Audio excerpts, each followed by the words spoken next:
here is my thought. And we got we got this messenger thread on Instagram. Oh, by the way, y'all need to go follow us on all of our socials to Instagram.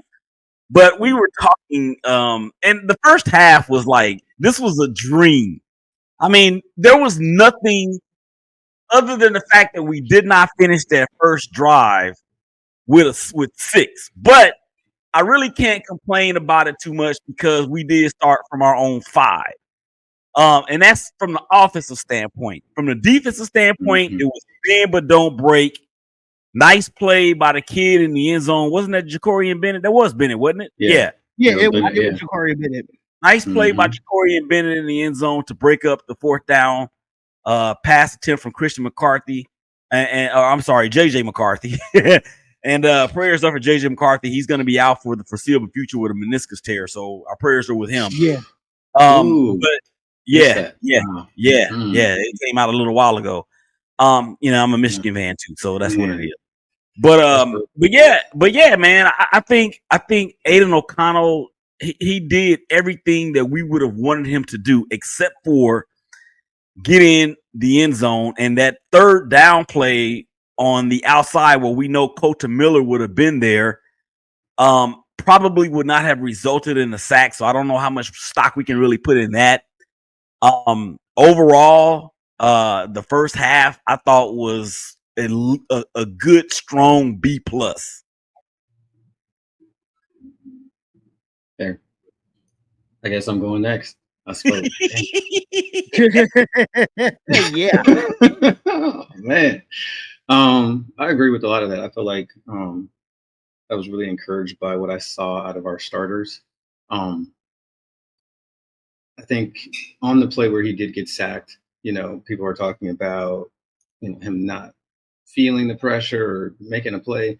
If at this point we're expecting our quarterbacks to avoid blindside sacks that get there in 3 seconds, and that's like an expectation, and not something that we'd see as like an exceptional play, I think maybe we need to ease back just a little on what we're expecting here. I did see a throw where he was rolling right, and he had Tucker for a deep pass, and he short hopped that. So that was interesting. But he played really well overall. Like, if he plays like that, through the regular season, then we have more than just a competent quarterback. We can do a little something. So now it's preseason, right? So just like we were running vanilla defense, so were they, right? Mm-hmm. So keep that in mind too, right? So you have to take everything you see with a grain of salt. There were things that I saw though that are going to translate to the regular season, as far as him getting through his progressions, reads, hitting the right person, that sort of stuff. I was encouraged by what I saw out of the offense, and then what I saw out of the defense once the field got compressed, or we decided to do something besides vanilla. We got sacks or interceptions on those plays. So, overall, I saw a lot that I liked in the first half. And then second half of a first preseason game, to me, it's really just, coaches playing around trying to see players. It really doesn't matter if you win or lose the game. Like, what's the score at halftime? How did the first and second stringers look against their first and second stringers? That's what really matters to me. So. All right, so I'm gonna let Black go last on this one, because when I saw from the first unit, especially the first drive that we started, what was that, our own 2, our own 3, if I'm not mistaken. That was a solid on 5. Okay, I think that was a solid drive. I think Aiden O'Connell, saw people, like he definitely got. I like what Luke Getsy did, putting Brock Bowers on the outside. I liked him when he put him in the slot. I like that. The only thing I take away from Luke Getsy in this situation is that you're throwing a fade to Trey Tucker. Like, what are we doing there? This is the type of issues that I have with Luke Getsy when it comes to that. Because it's certain receivers that you do that to, but you don't do that to a guy like Trey Tucker. You don't try to throw a fade route to Trey Tucker. You just don't do that. He's not meant to be in that position to go for a fade route. But overall, I think Minshew had a great drive to DJ that touchdown to DJ Turner. He got out the pocket. He's seen, both teams played vanilla defense. But running back wise, Zamir White, he was averaging like 4.5 yards a carry, running the ball when he did get in the game. We didn't really see much from Madison as much as we saw a lot from Dylan. I was really disappointed in Anthony Brown, how he played, but I understood why, because of the fact that the offensive line just really sucked when he got in the game. So me personally, just from the plays that I saw, because I didn't really break it. I didn't really break it down like I wanted to. But just from what I saw in live gameplay, in looking at it, a lot of offensive linemen, they just could not hold their blocks long enough. Sometimes he had held the ball a little bit too much as well, but they couldn't even run the ball either with Dylan. So offensive line just didn't look that great with Anthony Brown in the game. But I think for the first, with having Minshew in Aiden O'Connell in there, I think those drives were pretty set. I still don't know who's going to be QB1 yet. I still think it's up in the air to me. Just because we only saw one quarter out of it, and we see more drives from Gardner Minshew than we saw from Aiden O'Connell. So it's really hard for me to pick who's going to be our starting quarterback because we didn't see those same amount of drives as of right now. Defense, Jack Jones interception, I thought that was pretty dope. Getting pressure on JJ McCarthy, I thought that was pretty dope. Getting pressure on the quarterback. I seen a few plays with Christian Wilkins definitely got to the quarterback. Blowing past, right tackles, right guards, flipping it up. Max Crosby, of course, Max Crosby is going to do what he do. I think the first team defense did play really well. In the second half, I just didn't like how our defense played, giving up the deep ball a little bit too much. I understand these are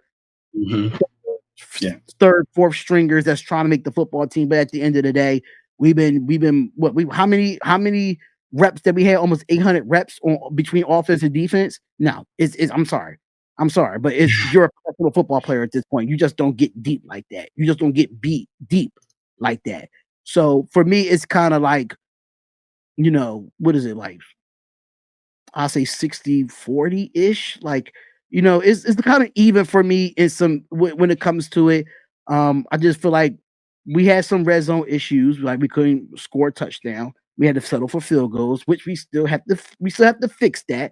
But at the end of the day, overall I did like what we saw out of our first unit, and when Gardner Minshew came in. Go ahead, Black. It's all yours. I guess I'm gonna have to be that guy every week. Everybody, put on your seatbelts. I guess it was meant for me to go last too.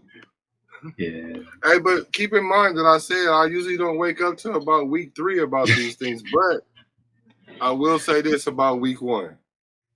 I treat week 1 kind of like a date. I don't care what she look like. I don't care how it look. I don't care how good it look. I don't care how I might not like something. Just as long as a deal breaker don't pop up, or maybe there's a deal maker that pops up. So there you go. I like that. So for the Raiders, I didn't really, Jack Jones with the interception. I said I'm watching him. One thing I did not say I was watching was Christian Wilkinson. Like I'm just getting on game on him, right? And I'm looking and I'm liking what I'm saying. So I'm paying attention to particular things that just kind of stand out. Another thing that stood out is that they lined up Max Crosby on the other side. I saw that a little bit. So I'm kind of seeing what they're trying to do. If they're trying to try a few things, okay, cool. Nothing jumped out yet, but our defense played okay because they did get a turnover, which is something that the Raiders defense usually starve is the turnover. It ain't been since like Khalil Mack where we could expect turnovers on defense. So that's a good thing that we see that. I do see some things that need to work out, but like I said, it's like the first date. It's not a deal breaker. as far as the quarterback situation, y'all can keep playing with y'all mind if y'all want to. With the great Lou Jose, when you got two quarterbacks, you have none. That's And right. right now, I say we have none. But what I will say though is we need to pick somebody and run with that. And in my opinion, just let it be Aiden O'Connell. He's earned that. He's a Raider. He was a Raider first. He know the system to some degree or whatever. Go ahead and let him do his thing, and it's going to be a test those first 4 games. If he goes 2-2, he deserves to go on. He go 1-3. Garden Mishu, Pishu, Mitsubishi, whoever he is, put him in. Machu Picchu. This nickname that Black got for him is just insane to me. Like, I'll tell y'all one day how I came to come to that, but y'all gotta stay subscribed. Yeah, there you go. But now overall though, it's cool. I don't like that they lost at the end of the game. I know it's just a preseason, but we shouldn't be. We don't have the luxury to look at it like that. We're trying to establish a new culture, and that loss is quintessential to the Raider culture, like for real. So I don't like seeing that, but I'm not gonna weigh it too much. It's kind of like if a girl was wearing black nail polish. I'm not gonna not smash her again, but I'm gonna be looking at you. You're gonna log that one. Yeah, you gotta log that. Now, what I can say is that I could give Antonio Pierce his props because the fact that he did go in there and said calling him 2 timeouts was his mistake. He actually did take that accountability and said that was his fault, that he should never took those 2 timeouts when they was going down and driving. And I'm gonna be honest with you. If I think of the number 1 defense out there, I don't think they would have gotten that position. That's just me. I don't think with our number 1 defense, I don't think that would be allowed. Brought me to my last point. The thing I'm seeing out of AP is he's anxious. He's anxious, and I'm gonna say this. I'm gonna preface this in episode 2, so that way when y'all try to say something later, y'all hating on AP. I already said this. You got to remember he's a first-year coach, so he's going to be anxious at times. And he got to feel his way in. So for me, I'm gonna give him a year before I have expectations of him. But what I do see him doing, I'm talking about even in the press conference, he's anxious. He's anxious. And he's just trying to get it done. And once he settles in, then I think we'll really settle in as a team as well. But taking accountability, I don't think we'll have a problem with him with that. So I'm thumbs up on him though. For sure. Yeah. I think I was interested too. Did you guys see that Kuntz was playing outside linebacker a lot?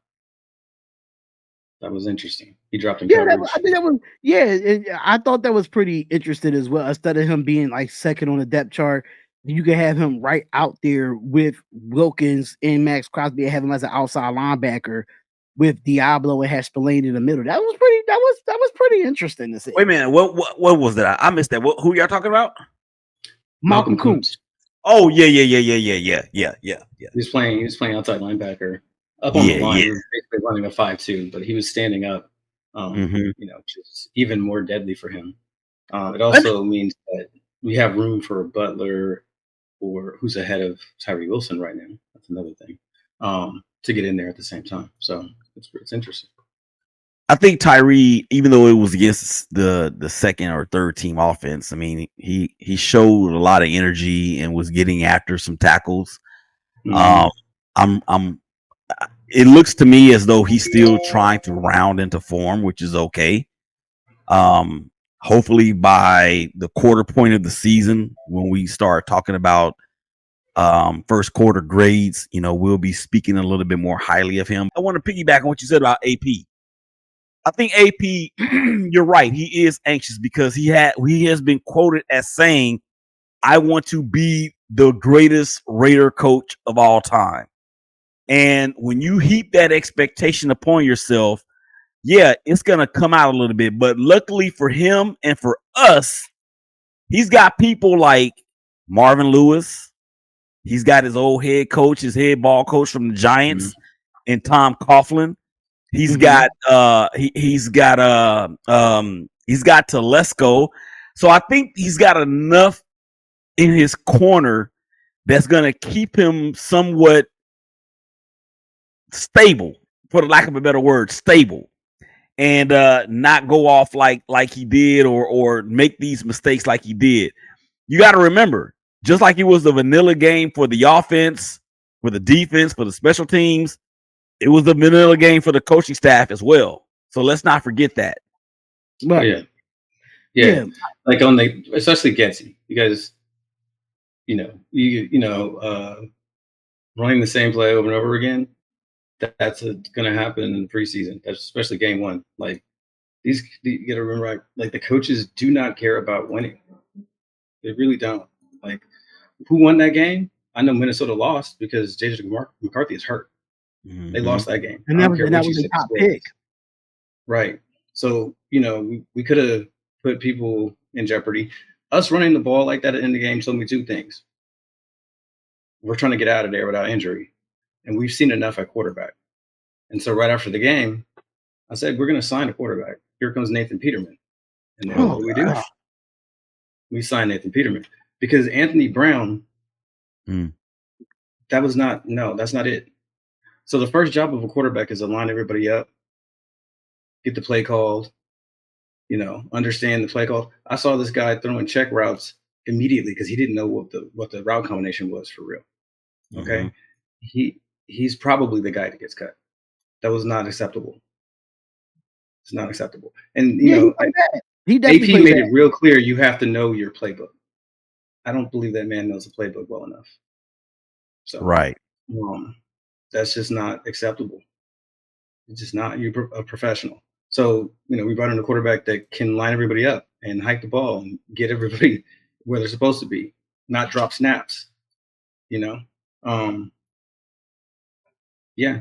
And that's what Nathan Peterman can do. Better than Anthony Brown right now. Straight up. So.